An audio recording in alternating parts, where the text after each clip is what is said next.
Уяви собі камінь, який пролежав у стіні 7 століть. По ньому проходили вартові, брязкотіли мечі тих, хто обороняв фортецю у день, коли на обрії з'являлися ворожі знамена.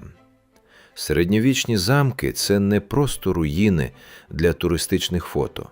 Це конструкції, зведені так майстерно, що кожен уступ, кожен поворот стіни і навіть темний прохід у товщі мурів мають своє пояснення. Частина цих рішень здається очевидною сьогодні, але в середньовіччі вони були результатом холодного інженерного розрахунку, військової логіки і вміння вижити у світі, де право сили було головним законом. Українські замки від Хотина і Кам'янця до Острога, Луцька і Паланки не просто вписані в цю європейську традицію, вони її формували. Наприклад, бастіонні проекти на наших землях з'явилися майже одночасно з італійськими школами фортифікації. А Кам'янець-Подільська фортеця у 17 столітті вважалася однією з найміцніших у Східній Європі. І це не перебільшення. Її розташування на скелі над каньйоном Смотрича є унікальним природним укріпленням, яке навіть сьогодні оцінюють військові інженери. Але найцікавіше інше. Замки не були лише військовими об'єктами. Вони працювали як адміністративні центри, складські вузли, судові канцелярії, притулки під час облоги та навіть місця, де вирішувалися долі цілих регіонів. Наприклад, у старовинному Луцькому замку проголошували князів, у Хотині укладали мирні угоди, а в Меджибожі з'явилися перші елементи козацького самоврядування. Цей світ прихованих механізмів і рішень, від потаємних ходів до сліпих кутів оборони, від незвичайних архітектурних форм до історій, які так і не потрапили в підручники, значно цікавіший, ніж здається на перший погляд. У цьому відео ми розкриємо унікальні факти про замки Європи і України, згадаємо інженерні хитрощі, що випереджали свій час, та знайдемо пояснення речам, які туристи зазвичай ігнорують. І так, багато з цих дрібниць справді змінюють погляд на середньовіччя. Готовий зануритись у те, що залишили по собі ті, хто будував на століття? Якщо придивитися до стін середньовічних замків, впадає в око одна річ. Вони майже ніколи не ідеально рівні. На перший погляд здається, що це просто наслідок старості чи нерівної кладки. Але насправді більшість нерівностей – продумані елементи оборони. Подвійні уступи, легкі викривлення, зміщені вертикальні лінії – усе це змушувало ворога помилятися у розрахунку удару тараном, а ще допомагало стрільцям створювати перехресний вогонь без мертвих зон. Камінь, який ніби випирає вперед, дозволяв захищатися від підкопів, а легкий нахил донизу, так званий батер, віддавав ядра й стримував осадні вежі. Українські фортеці теж активно застосовували ці прийоми. У Хотинській фортеці, наприклад, нижні частини мурів мають характерний нахил. Це не прикраса, а інженерний щит проти артилерії. У Луцькому замку деякі башти зведені з асиметрією, що дозволяло контролювати внутрішній двір і підступи одночасно.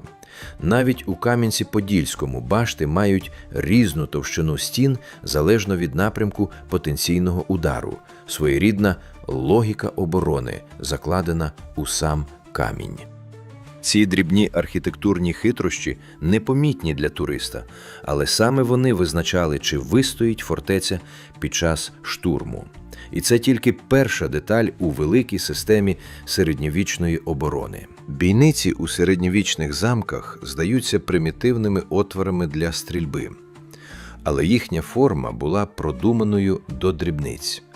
Найвідоміша конфігурація – вертикальна щілина, що розширюється всередину.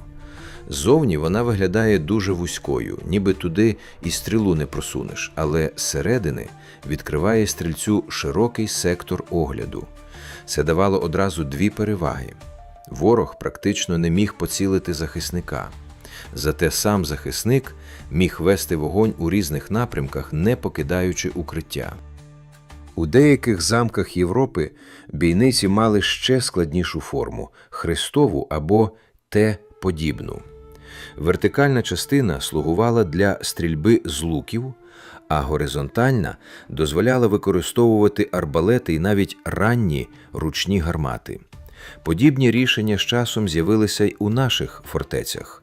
У Кам'янець-Подільській та Меджибіській фортецях можна знайти бійниці з легким клином, спрямованим униз, що дозволяло контролювати підніжжя стін і не давати ворогу підійти впритул. Унікальний випадок – Острозький замок. Там у деяких вежах поєднані вертикальні щілини для дальньої стрільби та круглі амбразури для гармат. Ця комбінація показує, як швидко українські укріплення адаптувалися до появи вогнепалу, не руйнуючи стару систему оборони, а вдосконалюючи її. Здавалось би, невеликий отвір у стіні, але саме він давав фортеці шанс вистояти під штурмом довше, ніж ворог розраховував.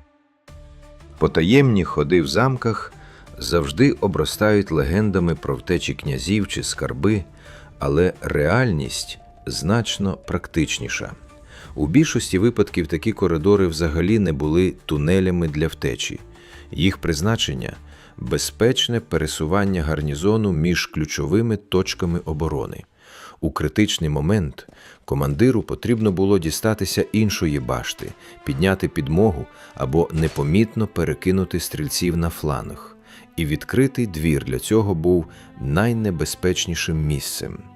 Тому всередині мурів прокладали вузькі проходи, які дозволяли швидко змінювати позиції. У Кам'янець-Подільській фортеці збереглися такі внутрішні коридори, галереї в товщі стін, якими можна рухатися навіть коли двір обстрілюють. У Хотині є приховані переходи між баштами, що дозволяли гарнізону маневрувати під час облоги 1621 року. Подібні рішення використовували і в Луцькому замку. Там існували внутрішні тракти, що з'єднували вежі та давали можливість захисникам з'являтися в точці бою буквально знізвідки. Цікаво, що деякі потайні ходи справді вели назовні, але не для втечі правителів. Ними могли виводити розвідників, доставляти воду чи пускати непомітні вилазки вночі – типова тактика обложених. Але головна функція залишалась незмінною – забезпечити живучість оборони. Замок, який рухається всередині, завжди тримається довше. Середньовічні башти рідко виглядали однаково. Круглі, багатогранні, квадратні, комбіновані, їхня форма була не естетикою, а чистою функцією. Наприклад, круглі башти краще витримували удари артилерійських ядер. Удар ковзав по кривій поверхні, втрачаючи силу. Квадратні ж було простіше зводити, вони давали більше простору всередині і дозволяли розміщувати важкі бійниці та гармати. У Європі після появи потужних облогових машин і ранньої артилерії популярнішими стали саме круглі та багатогранні башти. Вони менше руйнувалися під вогнем. Але в українських землях ситуація була різноманітнішою. Тут поєднували кілька форм, адаптованих під конкретний ландшафт і загрози. У Кам'янець-Подільській фортеці можна побачити цілий каталог форм. Від круглих до квадратних і навіть овальних. Кожна з них виконувала свою роль. Одні фланкували каньйон, інші контролювали підступи до мосту, треті прикривали внутрішній двір. У Меджибіській фортеці головні башти мають багатогранну форму. Це дозволяло вести вогонь під широким кутом і мінімізувати сліпі зони. А Луцький замок, навпаки, зберігає класичні квадратні башти. І це логічно, адже на Волині загроза артилерії виникла пізніше, ніж у Поділлі. Форма башти була відповіддю на конкретну небезпеку. Це своєрідна мова архітектури, де кожна грань – це компроміс між матеріалами, часом, бюджетом і військовою логікою. І читаючи цю мову, можна дізнатись про замок більше, ніж з будь-якого документу. Коли ми дивимося на середньовічний замок сьогодні, легко побачити лише камінь і екскурсійний маршрут. Але якщо придивитися глибше, стає зрозуміло – ці споруди були складними інженерними системами, де кожен метр мав значення. Нерівні стіни, дивні бійниці, химерні башти, приховані проходи – усе це свідчення того, як люди шукали способи вижити, зберегти громаду і утримати землю під час хаосу. Українські замки – Хотин, Кам'янець, Острог, Луцьк – не просто повторювали європейські традиції. Вони існували на перетині світів – між степом і Європою, між литовською, руською, османською, козацькою традиціями.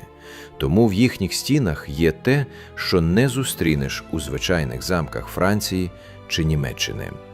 Наші укріплення змінювалися разом із технологіями, переходили від стрілецької оборони до артилерійської, від квадратних башт до бастіонів, від дерев'яних стін до кам'яних цитаделей. Вони переживали облоги, зміни держав, імперські спроби перебудувати їх під нову владу, і все ж стояли. Замки зберегли щось важливіше за військову історію. Вони зберегли доказ того, що українські землі були не буферною територією, а простором, де творили, будували і впроваджували нові рішення.